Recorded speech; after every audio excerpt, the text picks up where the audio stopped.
Between making meme videos and working on the game, there was one thing I forgot to do for this YouTube channel, and that's actually make a proper update video.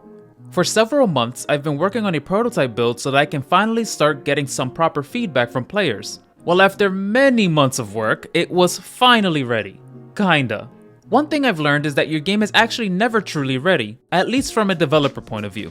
We're really our own worst critics, and the attention to detail will keep us trapped in a spiral of constant tweaking and fixing. I know this very much firsthand. Well, I impulsively decided to show the game to some friends, and immediately realized the game is in a much better shape than I ever gave it credit for. After years of chasing game feel, endless nights reevaluating design choices, and countless hours of puppy therapy, Project Bloom finally felt like a game. Sure, a completely unbalanced, buggy game, but still an actual game. The goal of the prototype was to clean up the core systems of the game as much as possible in order to playtest. Some of these things include the usual stuff like cleaning up UI, adjusting progression curves, and player and unit designs.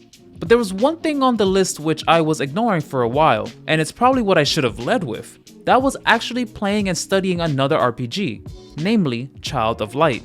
This was important to the prototype because I've been having a number of design issues ever since I borrowed Child of Light's combat system. One of the core issues I had was making the timeline feel like a central part of combat, rather than a fancy way of showing turn order. Well, if I'm going to borrow a system from another game, I might as well play and study that game. And wow, what an eye-opener.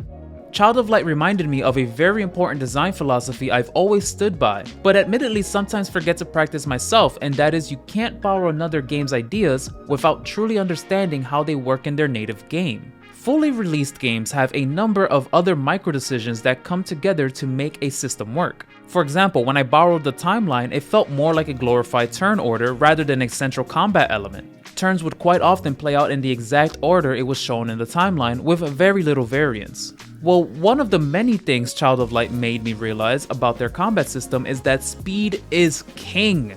A vast majority of enemies have speed buffs that they can apply to themselves or their allies. This immediately puts a significant threat on the field, and it can be visually seen on the timeline. Additionally, I avoided giving enemies in Project Bloom attacks that had really fast cast times because I felt like it would be unfair to the players. But in Child of Light, you'll run into enemies whose entire job is to do very fast attacks that are nearly uninterruptible. There are many more learnings, but overall, studying the game provided a whole list of design solutions for problems I have been facing. So after swallowing my pride and taking all of those learnings from Child of Light, Project Bloom started feeling far more cohesive. So much so that after some cleanup, I decided to impulsively share it with some friends.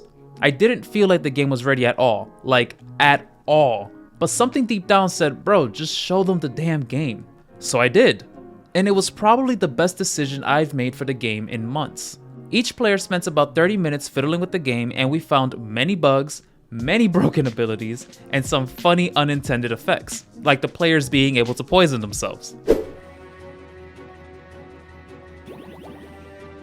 What poisoned them? Excuse me?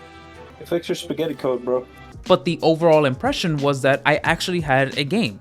Sure, it was buggy and unfinished, but it finally started to resemble a game. Naturally, with a very first prototype build, there were far more negative feedback than there were positive, but that's okay because more than half the feedback were things I never even considered or paid attention to. These were mostly things pertaining to quality of life improvements for onboarding new players like UI layout and game readability, but those things are super important to avoid games getting refunded in the first 5 minutes. Another point of feedback was how broken certain elements of the game were, like elite enemies attacking twice in one turn, which actually made for some good laughs at the time. However, one of the biggest points of criticism I received was that the game needed more in terms of roguelike elements. The exact question from one of the players was, what are the roguelike elements of the game? And my initial reaction was, I mean, you have random items and random routes, what do you mean? But it made me realize that I didn't really know how to answer that question. Here I was making a roguelike, and when someone asks me what makes this a roguelike, I get stunned for a few turns. So I had to go back and study what makes a good roguelike. What were players expecting from a roguelike that wasn't currently in Project Bloom? I had to think about this for a bit and, as always, play some other games like Slay the Spire. I could sit here and define surface level elements of roguelikes such as procedural generation and randomized loot, and sure, the game can improve on those things. But really what Project Bloom is missing is impactful decision making. The rewarding part of a roguelike is seeing the decisions you make compile into unique and often game-breaking gameplay experiences.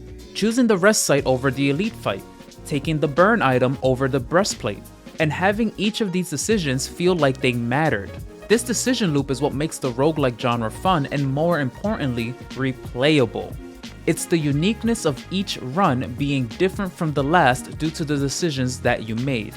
Unfortunately, given this revelation, I can't say I fixed this issue with Project Bloom today, as that is truly an endless journey of tuning, balancing, studying, and playtesting. But had I not playtested, I would have spent another 3 to 4 weeks cleaning up a game and focusing on things that players didn't even care about. So thanks to player feedback, the game's development is now on rails that will lead towards a product that players want and not a product that I think players want. So for the next few months, the goal of Project Bloom is to do a playtest session at least once a month with a new group of people.